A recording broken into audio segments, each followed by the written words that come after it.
I used to think overtime was just hours that bled together, numbers on a time sheet, fluorescent lights humming after everyone else had gone home.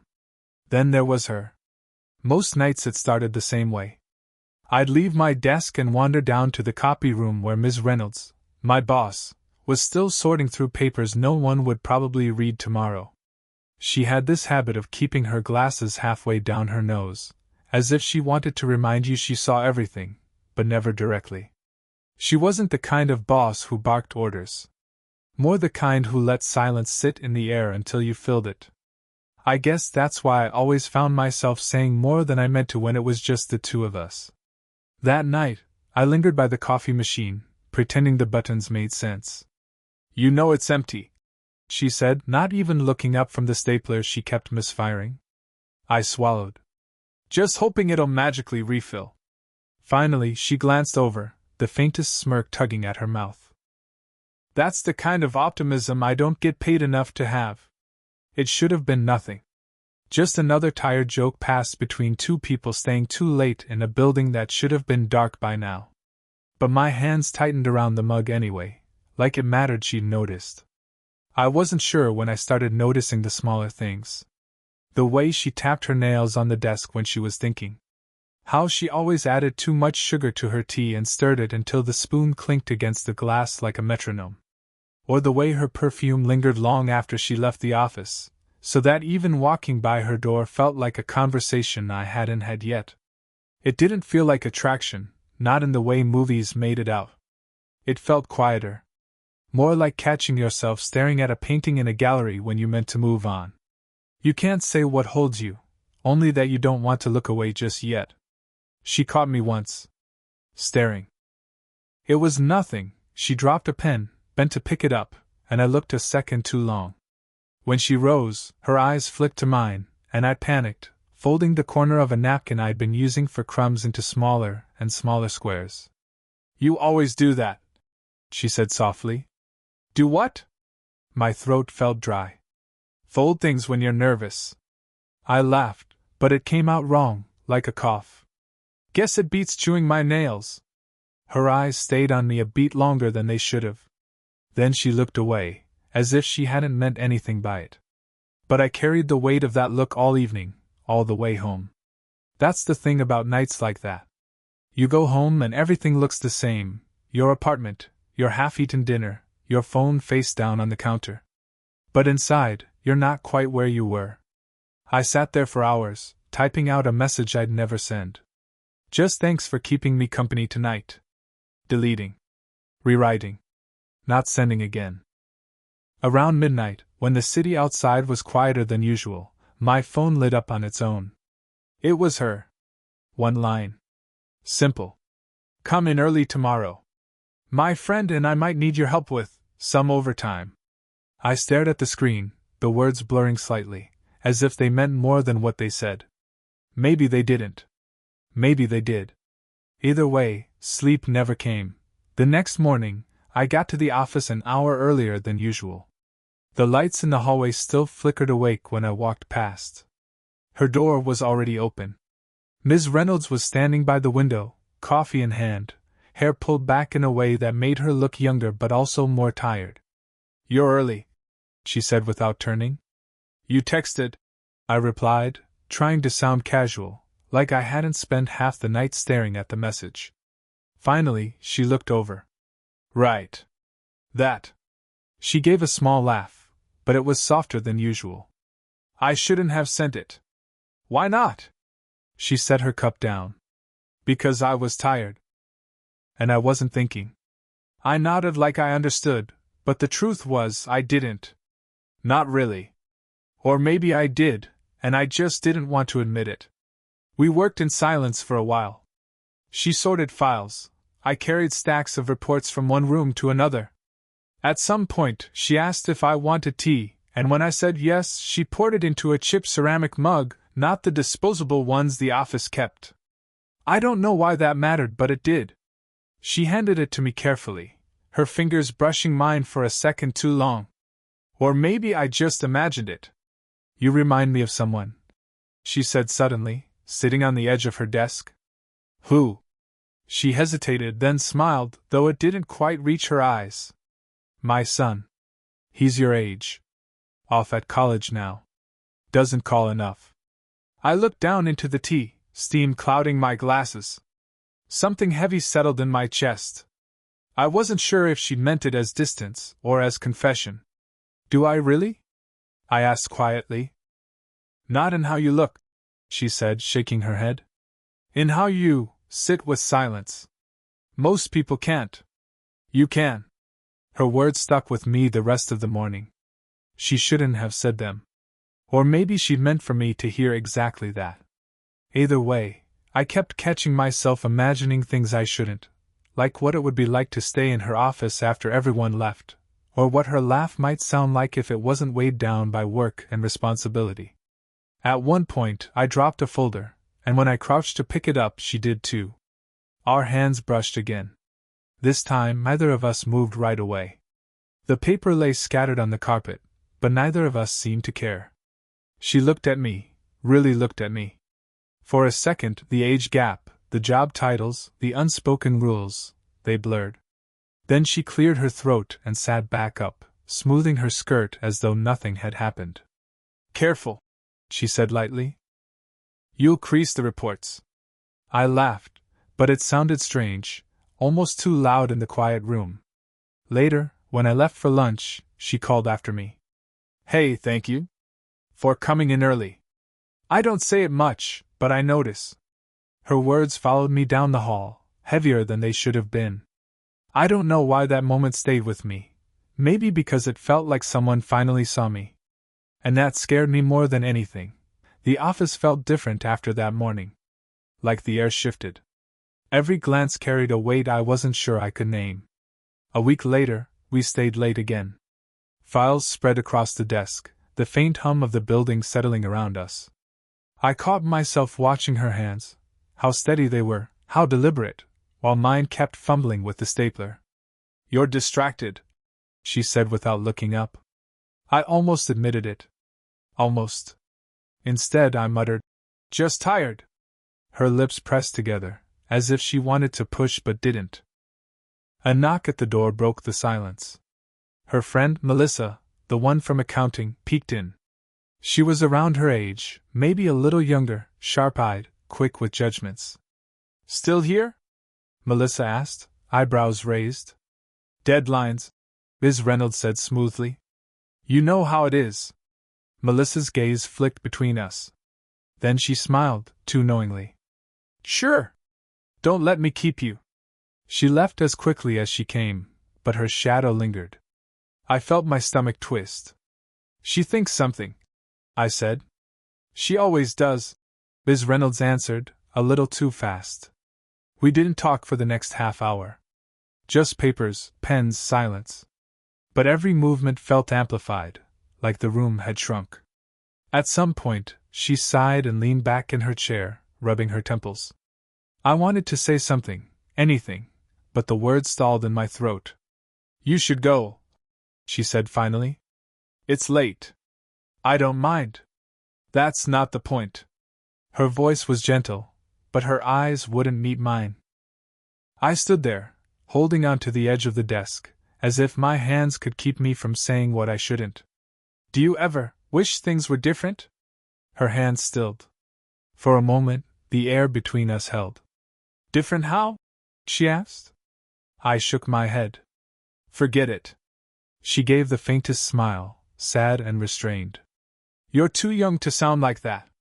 We sat in silence again, but this time it was charged, like something unsaid was rattling the room.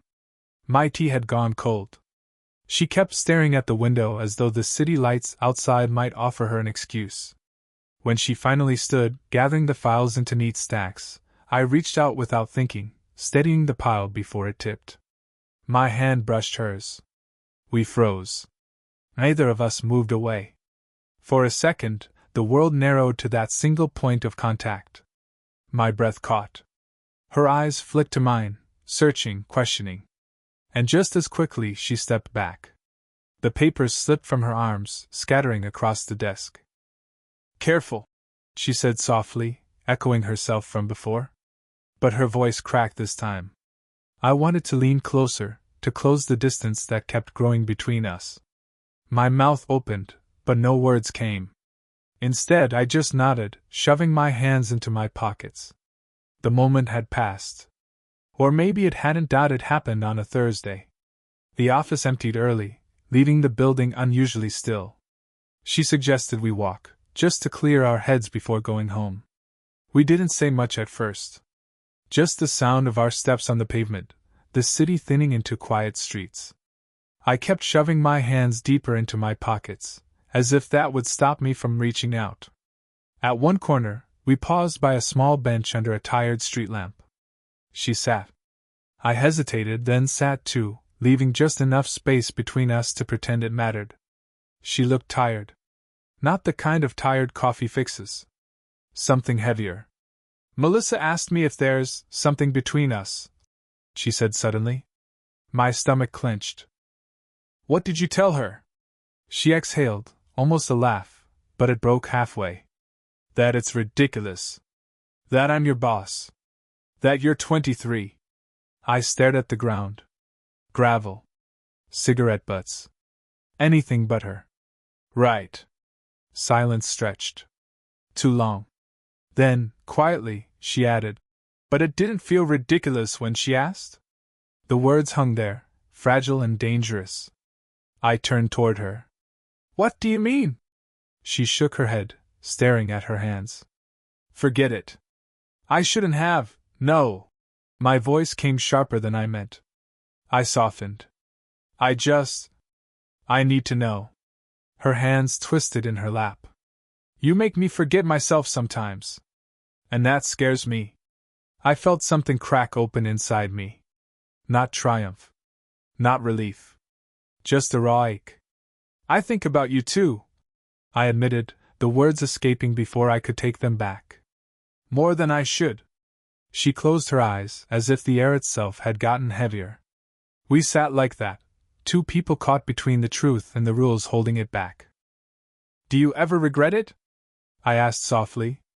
Her eyes opened, finding mine in the dim light. "What's it?" "This." I gestured vaguely between us, the space that felt both impossible and unbearable. Her lips parted, but nothing came out. Then she looked away, toward the shadowed street.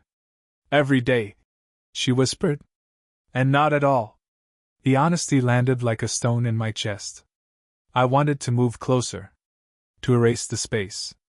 My body leaned half an inch forward before I stopped myself. Her hand shifted, resting on the bench, fingers close enough that I could feel their warmth. A silent invitation, or maybe just an accident. My own hand twitched. Stalled. The question rose in my throat, unspoken but loud. "Do I cross this line? Do you want me to?" Her gaze flicked toward me, then to the space between our hands. She didn't move them. Didn't pull away. The silence stretched again, heavy and electric. And in it, I realized the next moment could change everything. The next day, she wasn't in her office. Her desk was cleared, files stacked neatly, coffee mug rinsed and turned upside down. "Out sick," someone said casually when I asked. But the tone didn't match. It sounded like code. I spent the morning drifting through tasks that should have been simple. They weren't. I kept glancing at her door as if she'd walk through at any moment. By afternoon, I gave up pretending and checked my phone again. Nothing. She didn't return the next day either. Or the day after. On Friday, I stayed late in the office, hoping she might show. The hallways felt different without her, emptier, colder. Even the air smelled wrong without the faint trace of her perfume lingering. I finally texted, "You okay?" I erased it. Rewrote it. Erased again. In the end, I sent nothing. When she finally came back the following week, something had shifted. Her smile was polite, too polished. The kind she wore in meetings, not the one that used to slip out at my bad jokes. She barely looked at me. Kept her distance. And when I stayed late, she didn't. At first, I thought it was my fault. That night on the bench, that almost moment, we'd gone too far. I replayed it over and over, searching for the part where I should have stopped sooner, or lean further. But then I overheard Melissa in the break room, talking to someone else. "Divorce papers just came through," she whispered. "And her son's moving back home next month." The words sank like stones. It made sense, suddenly. Why she pulled back. Why she wouldn't meet my eyes. She was carrying too much. Still, knowing didn't help. I stopped staying late. She stopped asking. We became polite again, professional. It should have felt easier. But the absence of what almost happened felt heavier than the risk itself ever had. One evening, weeks later, I passed her in the hallway. She held a folder to her chest, moving quickly, but when our shoulders brushed, she hesitated. For a heartbeat, I thought she might say something. Instead, she just gave me the faintest nod, like a stranger acknowledging another in passing. Then she kept walking. That night, I sat in my apartment staring at my phone. Drafted a message. I miss the late nights. Just us. Deleted it. Another one. I don't know if I should stop thinking about that night, or if you can't stop either. Deleted that too. By midnight, all I had was the cursor blinking at the edge of an empty text box. A sentence waiting to be written. But nothing left my phone. I didn't feel heartbroken. I felt paused. Like life forgot to finish the sentence. It happened by accident. I wasn't supposed to see her outside of work, but there she was, standing at the corner grocery with a small basket in hand. A bottle of milk, a loaf of bread, tea bags. Nothing remarkable. She noticed me before I could decide whether to walk past. For a moment, her face was unreadable, then softened into something closer to tired acceptance.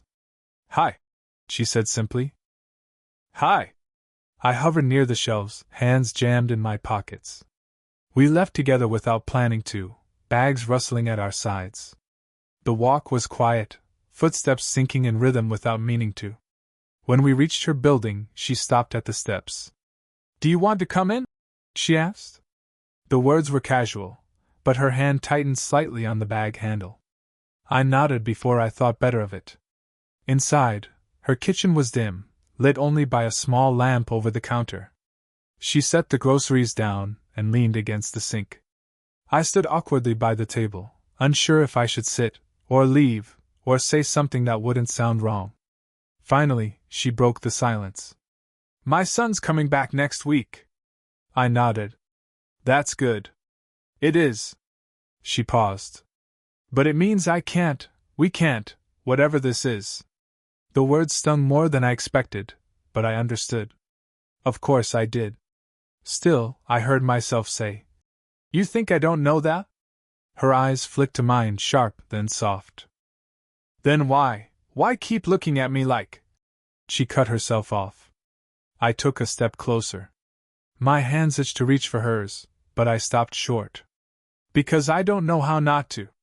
For a moment, her face betrayed something, fear, maybe, or longing. Maybe both.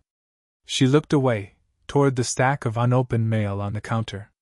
"I'm too old for this," she whispered. "You don't feel old to me," I said before I could stop myself. Her laugh was small and broken. She pressed a hand over her mouth, as if she could keep it all inside. But then her shoulders dropped, and she looked straight at me. "You make me feel seen," she admitted quietly. "And I haven't felt that in a long time." The room went still. I wanted to say more, to confess everything, but it didn't feel necessary. The truth was already there, hanging between us. Finally, she stepped forward. Not close enough to erase the space, but close enough that I could feel her warmth. She touched my arm lightly, fingers brushing fabric. A gesture so small, but it felt heavier than any declaration could. Her voice was almost a breath. "Okay." I nodded. "Okay," I echoed. We stood there in her kitchen, nothing resolved, everything fragile. But for once, silence didn't feel like a wall. It felt like a choice. Time didn't rush anything. It stretched, folded, paused. Weeks slipped into months. We never spoke of that night in her kitchen again. Not directly. Instead, things shifted in smaller ways. How she set out a second mug when making tea, How she lingered just a little longer by my desk before heading home. It wasn't romance in the way people imagine it. No confessions. No dramatic gestures. More like an unspoken agreement, built piece by piece in the spaces we'd already been sharing. I started coming in at 8:47, without meaning to. She'd already be there, glasses sliding down her nose, black coffee cooling on the desk. She'd glance up, smirk, and say something ordinary like, "You're late," even when I wasn't. We began walking again, but not far. Just around the block after work, pausing sometimes at the same old bench under the street lamp. No one ever asked, so we never had to explain. Her son came back, just as she said. The apartment was fuller, noisier. She smiled more on the days she told me about him, even when she complained about his laundry. I learned to live in the edges of her life, not at the center of it. That felt right. That felt enough. One night, we found ourselves sitting in her kitchen again. The same lamp humming faintly. She poured tea into the chipped ceramic mugs, too much sugar in hers, black for me. We didn't talk much.